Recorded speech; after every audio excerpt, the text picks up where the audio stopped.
Assalamualaikum warahmatullahi wabarakatuh.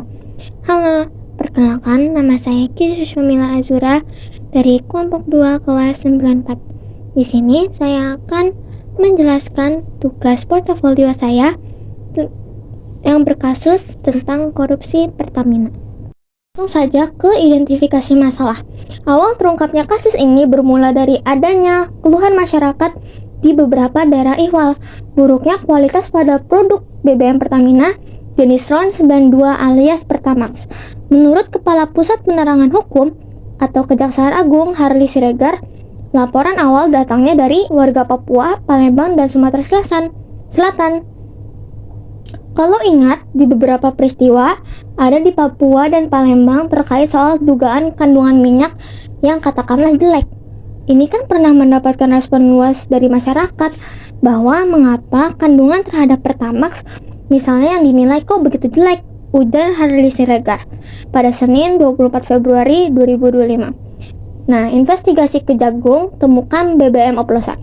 Menindaklanjuti laporan tersebut, Kejagung atau Kejaksaan Agung lantas melakukan investigasi dan mengumpulkan data. Berdasarkan alat bukti yang dikumpulkan, tim penyidik penyelidikan tersebut mengungkapkan adanya praktik pengoplosan atau blending dalam produksi Pertamax dengan Pertalite atau RON 90. Penyidik menemukan bahwa ada RON 90 atau bahkan di bawahnya yaitu RON 88 yang dicampur dengan RON 92. Jadi ada praktek blending yang tidak sesuai dengan standar.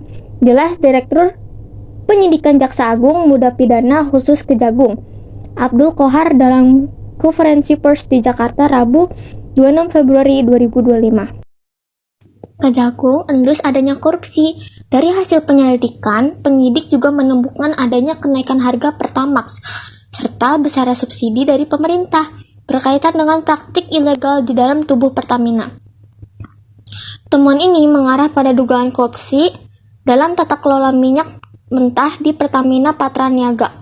Penyidik Kejaksaan Agung mengindikasikan para pelaku sengaja mengatur kebijakan untuk mengurangi produksi minyak kilang domestik, sehingga impor dalam jumlah besar menjadi keharusan. Padahal sesuai aturan yang berlaku, pasokan minyak mentah dalam negeri seharusnya diutamakan sebelum melakukan impor.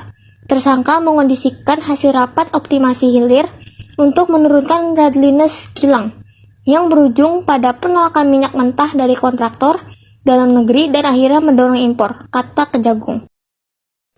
Kerugian negara akibat korupsi Pertamina. Jaksa Agung Sanitiar Burhanuddin mengungkapkan bahwa dugaan korupsi Pertamina tersebut telah menyebabkan potensi kerugian negara sebesar 193,7 triliun hanya dalam kurun waktu 1 tahun. Namun, menurut Center of Economic and Law Studies, kerugian di tingkat konsumen juga tak kalah mengejutkan. Direktur Ekonomi Selios Nailul Huda menyoroti potensi consumer loss, di mana masyarakat membayar lebih mahal untuk BBM RON 92 yang sebenarnya berkualitas RON 90. Selios memperkirakan kerugian yang dialami konsumen bisa mencapai 47 miliar per hari akibat perbedaan tersebut. Jika dihitung per tahun, angka tersebut mencapai 17,4 triliun. Selama ini pemerintah hanya fokus menghitung kerugian negara, namun tidak menghitung kerugian masyarakat sebagai konsumen, kata Huda melalui keterangan tertulis pada Jumat 28 Februari 2025. Kejagung tetapkan 9 tersangka. Adapun Kejagung masih melakukan penyelidikan lebih lanjut dengan menetapkan 6 petinggi Pertamina dan 3 orang dari sektor swasta sebagai tersangka dalam kasus ini. Para tersangka petinggi Pertamina berasal dari jajaran direksi anak usaha Pertamina serta pihak swasta yang diduga terlibat sejak 2018 hingga 2023. Tersangka yakni Direktur Utama atau Dirut PT Pertamina Patraniaga Rifa Siahan, Direktur Feedstock and Product Optimization PT Kilang Pertamina Internasional Sani Dinar Saifuddin, dan Dirut PT Pertamina International Shipping Yoki Firnandi. Lalu Vice Presiden Feedstock Manajemen PT Kilang Pertamina Internasional Agus Purwono, Direktur Pemasaran Pusat dari Niaga PT Pertamina Patraniaga Maya Kusmaya, serta Edward Korn selaku Vice Presiden trading operation Pertamina Patraniaga. 3 tersangka dari sektor swasta, yakni beneficial owner PT Navigator Katulistiwa, Muhammad Keri Andrianto Riza, Komisaris PT Navigator Katulistiwa dan PT Jenggala Maritim, Dimas Warhaspati, serta Komisaris PT Jenggala Maritim dan Direktur Utama PT Orbit Terminal Merak Gading, Ramadan Juaid. Kejagung buru barang bukti. Setelah penetapan tersangka, Kejagung melakukan penggeledahan untuk mencari barang bukti yang mendukung penyidikan dan memeriksa sejumlah saksi.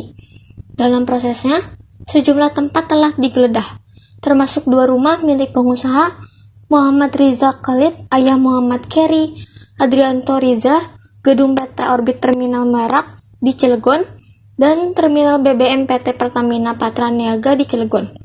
Sudah ada beberapa barang bukti yang dikumpulkan pihak Kejaksaan Agung, antara lain dokumen-dokumen, laptop, handphone, alat komunikasi.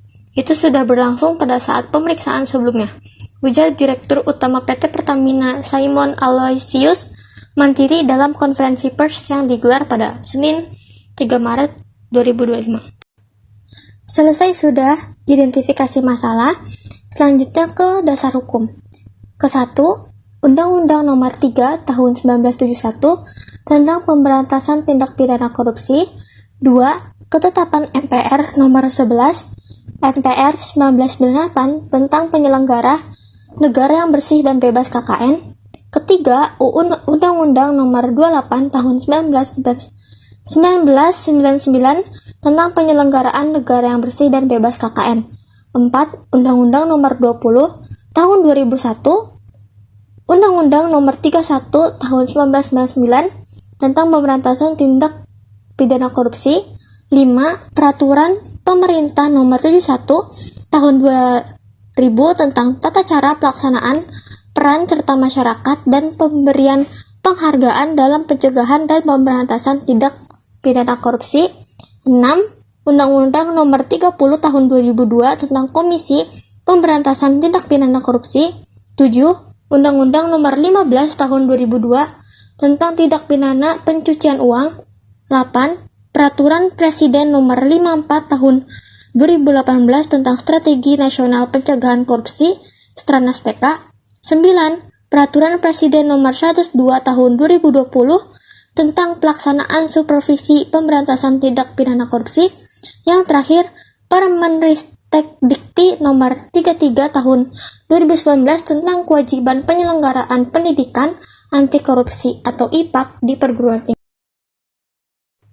Selanjutnya, solusi menyelesaikan masalah korupsi Pertamina menurut saya sendiri.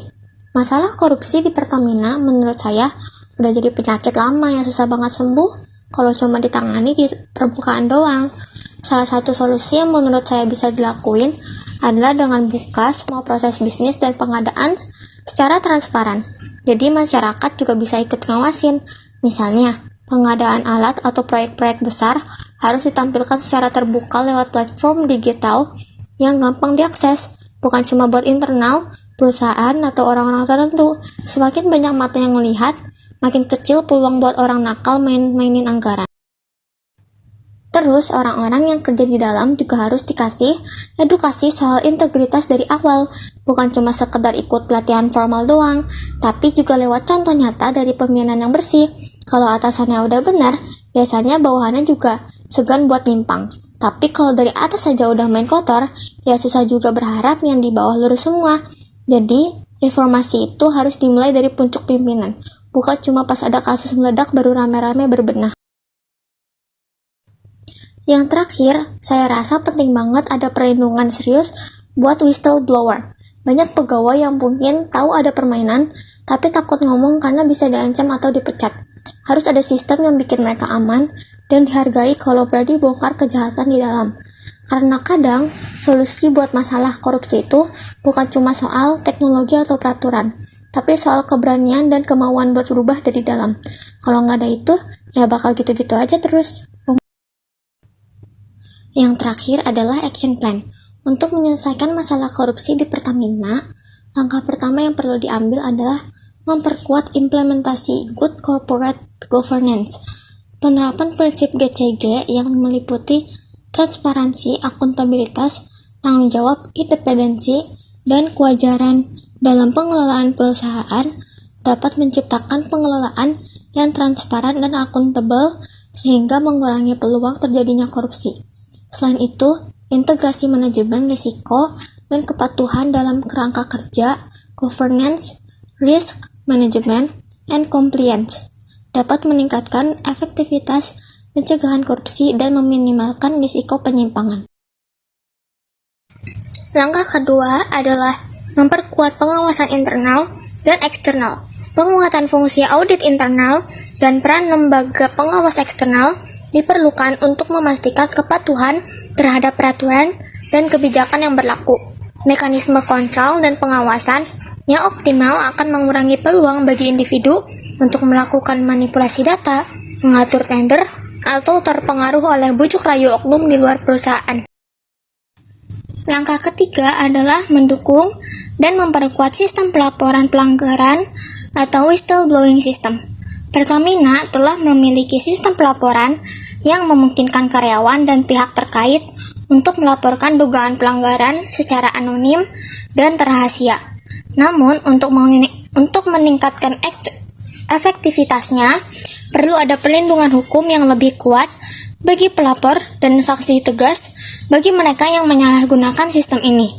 Selain itu, perlu adanya sosialisasi yang lebih luas mengenai keberadaan dan manfaat sistem pelaporan ini agar lebih banyak pihak yang berani melaporkan pelanggaran.